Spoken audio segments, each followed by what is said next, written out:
कथा राम की हो तुम्हें आवहु पवन कुमार। निज आसन पर बैठ के देहु सुमंगल चारि। हाँ, राम कथा से प्रेम है तो सुनिए चित्त लगाए। क्यों राखे तन बीच में व्यर्थ में समय गवाए। सीताराम सीताराम सीताराम सीताराम सीताराम सीताराम सीताराम राम राम। भगवान राम जी का जब वनवास हुआ तो माता जानकी और छोटे भाई लक्ष्मण जी जब सुरसरी के किनारे आए, केवट से नाव मांगने लगे। तो केवट से तो नाव मांग रहे हैं पर केवट आने को तैयार नहीं है। कि नृप दशरथ सुत राम लक्ष्मण संग में है सीता मैया।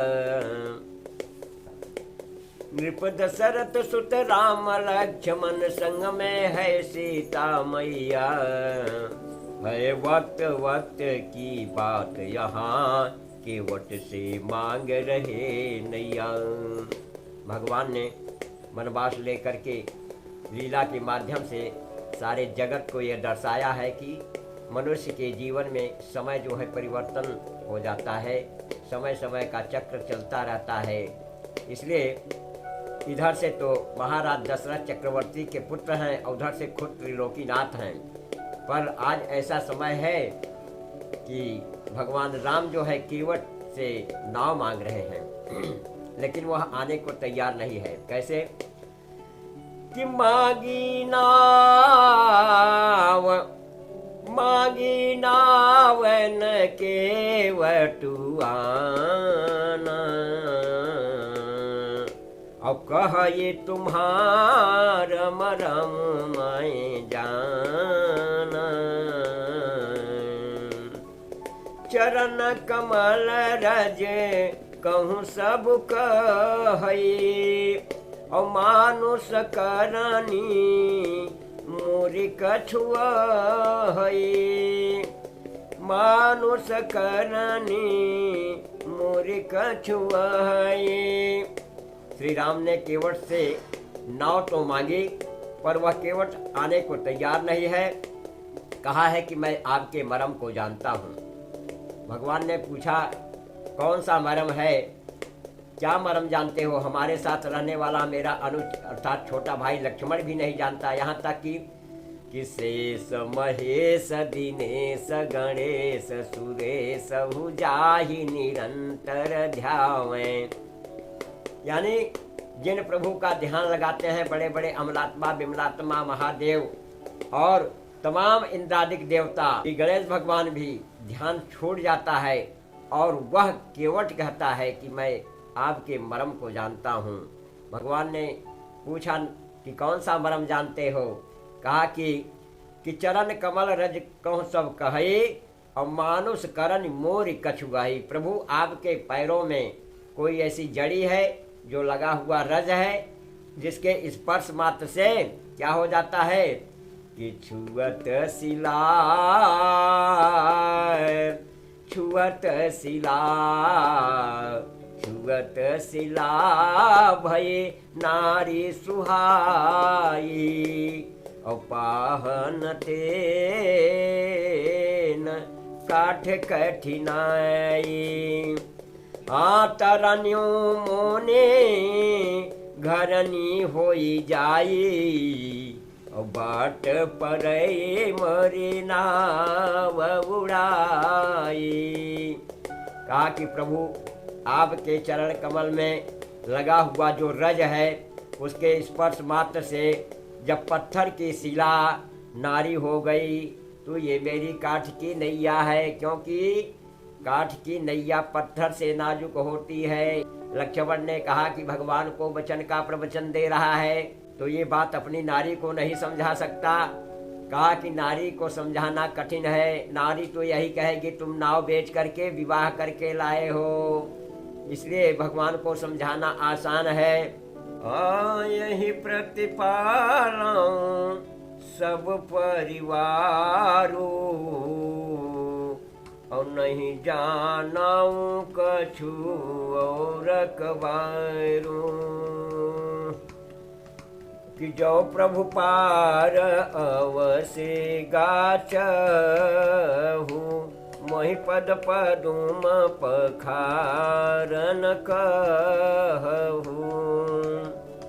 कहा मैं तो इसी नाव से सारे परिवार का पालन पोषण करता हूँ, दूसरा कोई मेरा धंधा नहीं है और न कोई अन्य कला जानता हूँ सिवा नाव चलाने के अतिरिक्त। यदि तुम अवश्य पार ही जाना चाहते हो तो मुझे पहले चरण कमल धोने के लिए कहो। अब यह तो वही बात कह सकता है जिसका शर्म से कोई संबंध नहीं होगा। ऐसा कौन होगा जैसे कोई कहे कि चलो चरण छुओ या चरण धो, ऐसा तो कोई कह ही नहीं सकता है।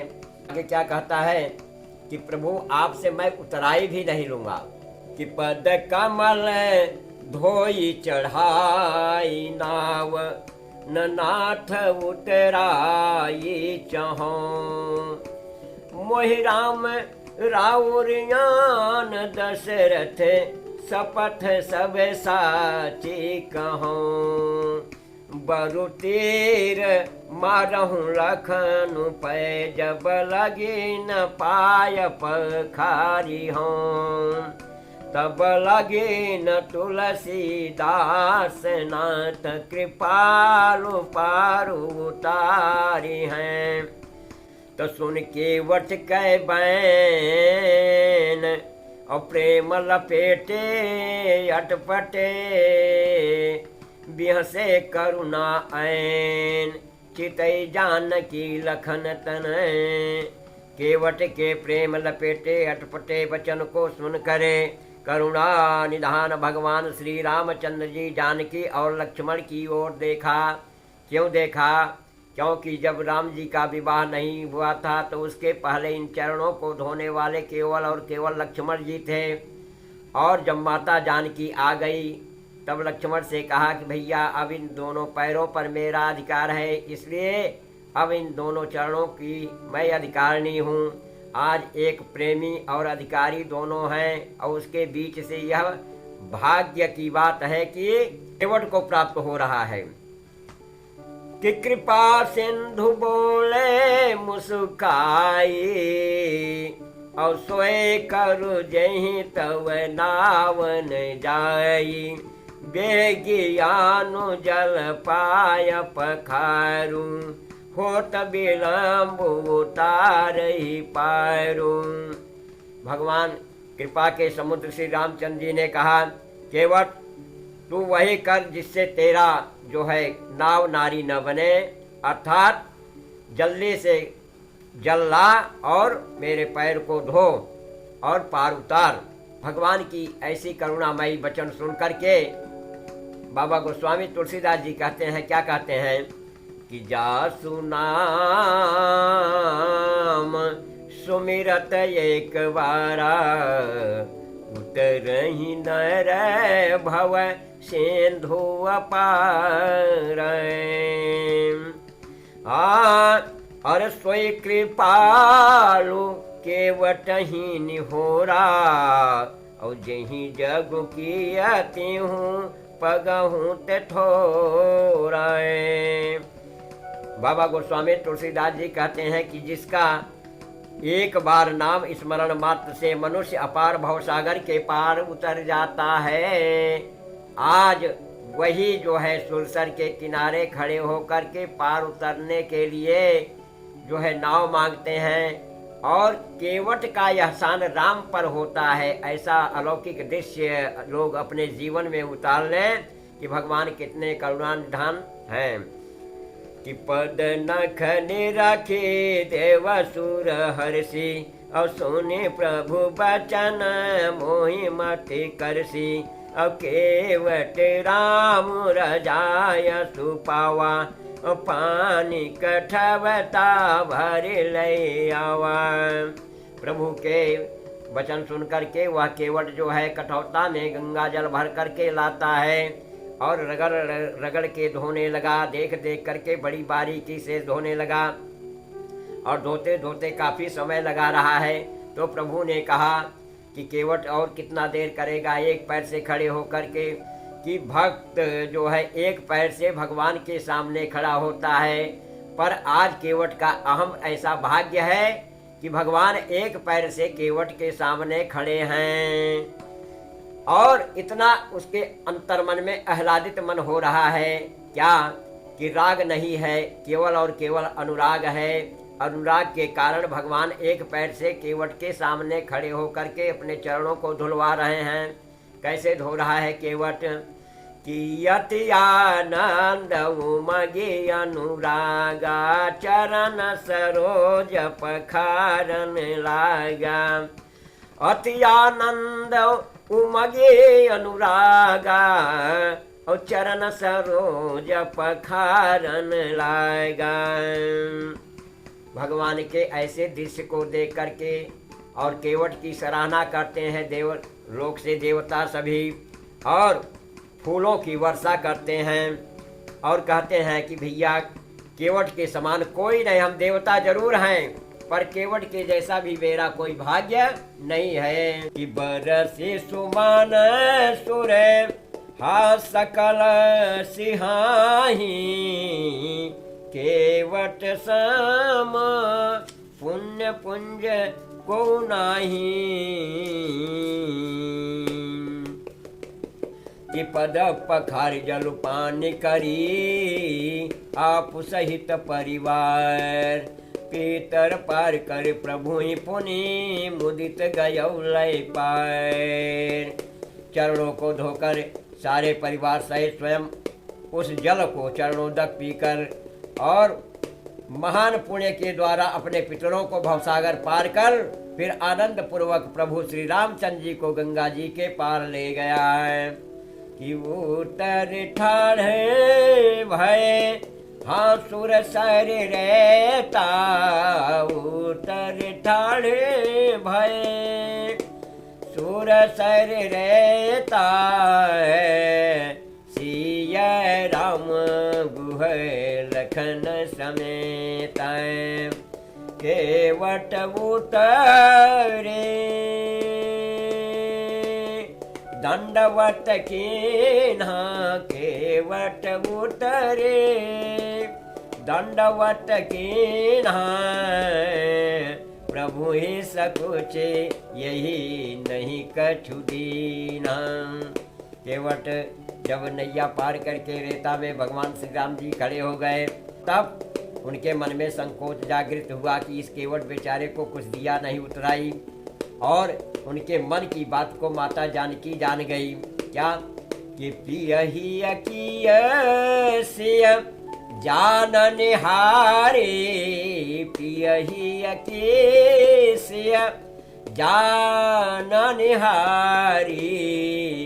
तो मनि मुदरी मने मुदित उतारी, मनि मुदरी मने मुदित उतारी।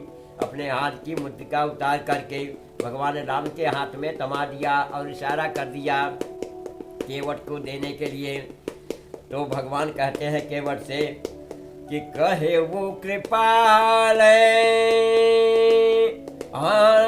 ले ही उतराई, कहे वो कृपाल ले ही उतराई। और केवट चरण गहे अकुलाई। कृपा के समुद्र भगवान श्री रामचंद्र जी जब केवट को उतराई के रूप में वो मुद्रिका देने लगे, तो केवट के आंखों में अश्रुपात हो गया। चरणों में गिर करके बोला कि नाथ, क्या कि नाथ आजो मैं हाँ कहन पावा। नाथ आजो मैं कहन पावा, मीटे दोष दुखे दारी दिदाएवा। आज मेरे जीवन की जन्म जन्मांतर की दरिद्रता दूर हो गई। आज मैंने क्या नहीं पाया, आज तो मैं बहुत कुछ पा लिया। आज ही तो पूरे जीवन की मजदूरी मैंने वसूल की है, इसलिए मजदूरी तो बहुत किया पर मैं कभी पाया नहीं ऐसा कि बहुत काल मैं हाँ की नहीं मजूरी, बहुत काल मैं की नहीं मजूरी, आजो दिन विधि बनी भली पूरी, आज दिन विधि बनी भली भूरी। आज तो विधाता ने मुझे भरपूर जो है मजदूरी दे दिया है, मैं बिल्कुल तृप्त हो गया हूँ, अब मुझे कुछ नहीं चाहिए कि अब कछु नाथ न चाहिए मोरे, अब कछु नाथ न चाहिए मोरे, दीन दयाल अनुग्रह तोरे, दीन दयाल अनुग्रह तोरे। प्रभु आपकी कृपा से सब कुछ मिल गया है, इसलिए अब मुझे कुछ भी नहीं चाहिए। हाँ, अगर देना है तो लौटती बार जो देंगे प्रभु वो मैं प्रसाद समझ करके सिरोधार्य कर लूँगा कि अब कछु नाथ न चाहिए मोरे, दीन दयाल अनुग्रह तोरे, फिरती बार मोहि जो देवा, सो प्रसादु मैं सिर धरि लेवै।